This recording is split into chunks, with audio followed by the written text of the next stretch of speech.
Golf ball, tees.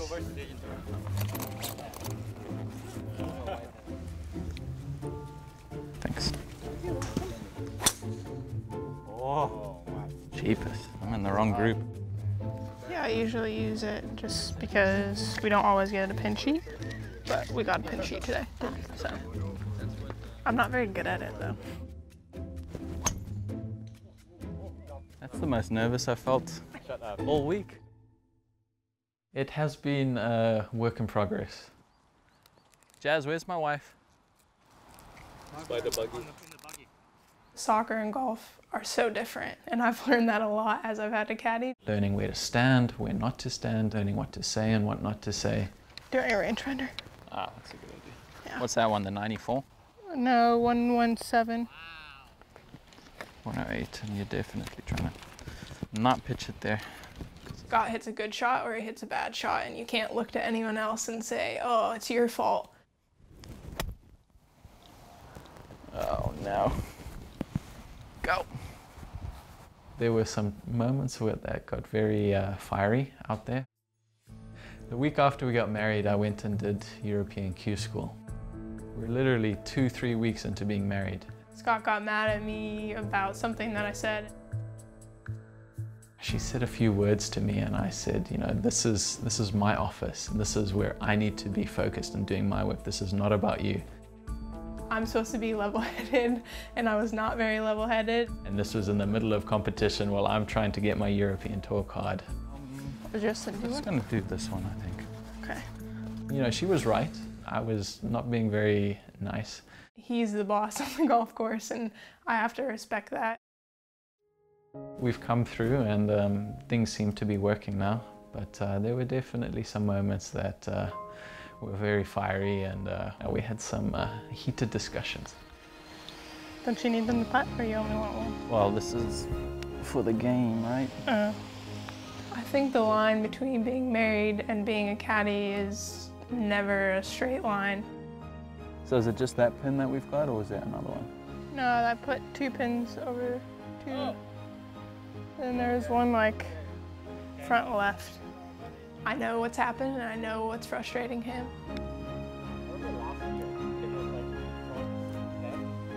There are times where I can tell he's really frustrated because I'm like, oh, it's okay, you're just barely in the rough, like not a big deal, but to him it's an extremely difficult shot. He's got 180 in the book.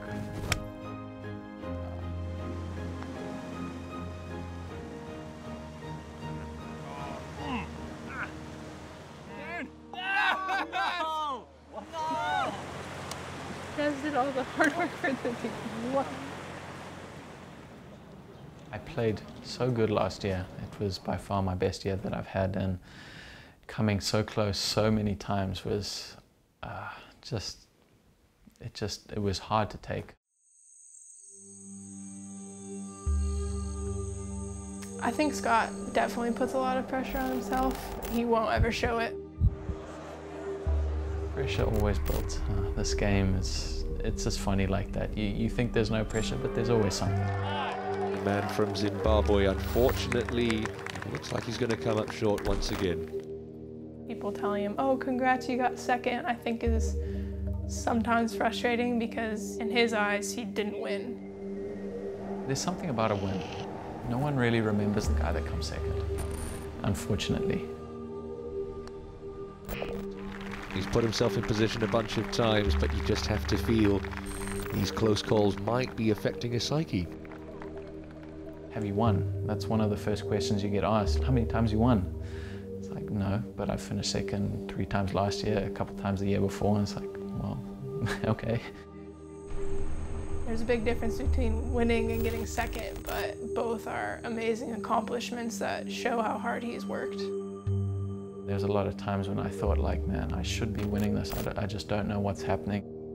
Guys are just having one of those days where nothing's going to stop them. It doesn't matter who you are. Shinhan, for example, last year started birdie, birdie, birdie. The best start you could possibly have, and he starts birdie, birdie, birdie as well. Oh, that's smashed. Yeah. That surely is the end of Scott Vincent's challenge. I played great, put him under pressure, but he was just too good today, and all credit to him. He played unbelievable, and you know, I don't think there was much I could have done. It was a tough year, you know, to look at it as a whole and be like, I just didn't get that win. That was the only thing missing.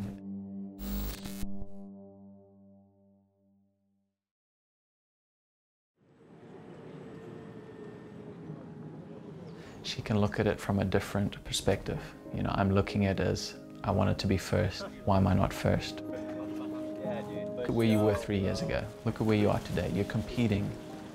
You know, you're on TV now. People know who you are.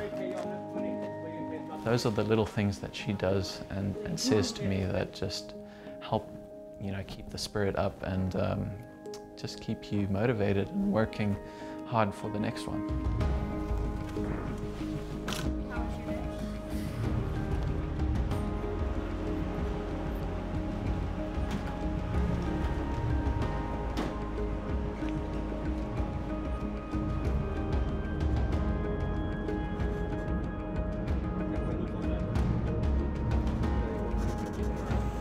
In a normal marriage, we would be home from work and spending time together, so how can we kind of focus on our relationship and not just the golf? It's important because when you spend every second together, you do fight or get annoyed by little things that really wouldn't matter in a marriage where you spend half the day apart. We're pretty good at it. It's hard to leave all the golf on the golf course, but yeah. If it's an early start, we obviously want to have an early dinner and get some rest in. If it's not that early, then maybe hook up with some friends and go grab some food.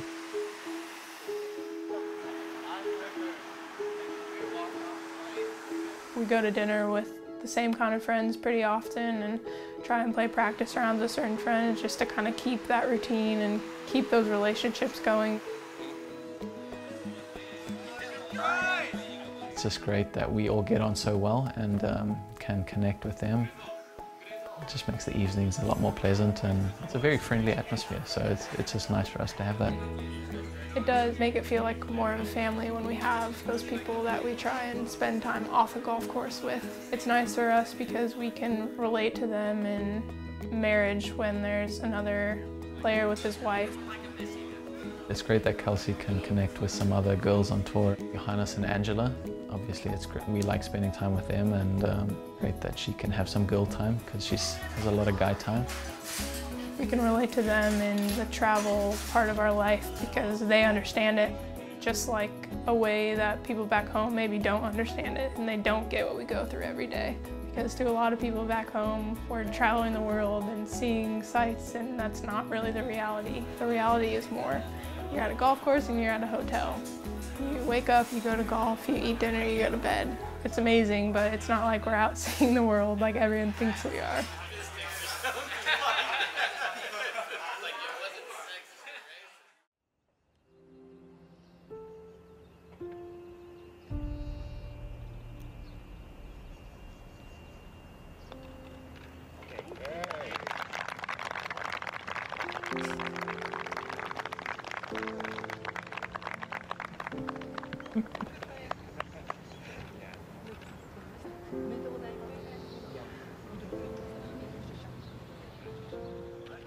He works so hard and he puts in so much time, and to finally see him get what he's been working for is just the best thing.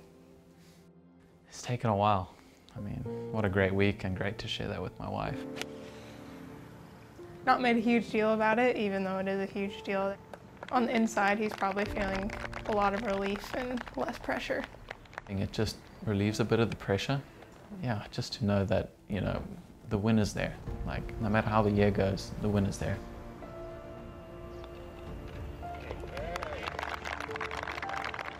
It was nice to kind of break that victory-less run that I was on.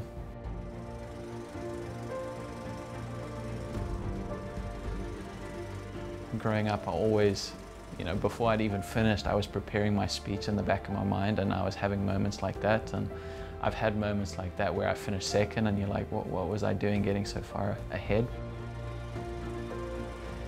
good to know that I can do it, and just looking forward to many more. I'm one of those guys that gets motivated by success. When I have a little bit, it's like I get motivated to work even harder to continue to have a little bit more success. He can achieve whatever his goals are. They're hard to reach, but he can do it if he does perform. Having her there with me just means the world. I mean, we've gone through thick and thin to get there, and that's our first win together. It's going to be special to us for forever. So it's just really cool that we can share little things like that.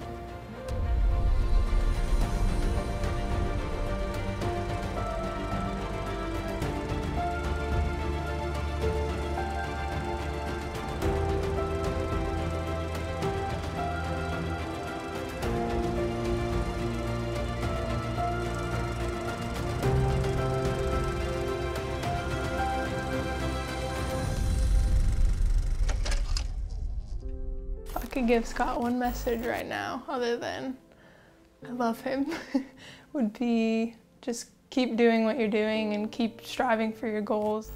You're far too good for me, and you do way too much, but I'm so thankful.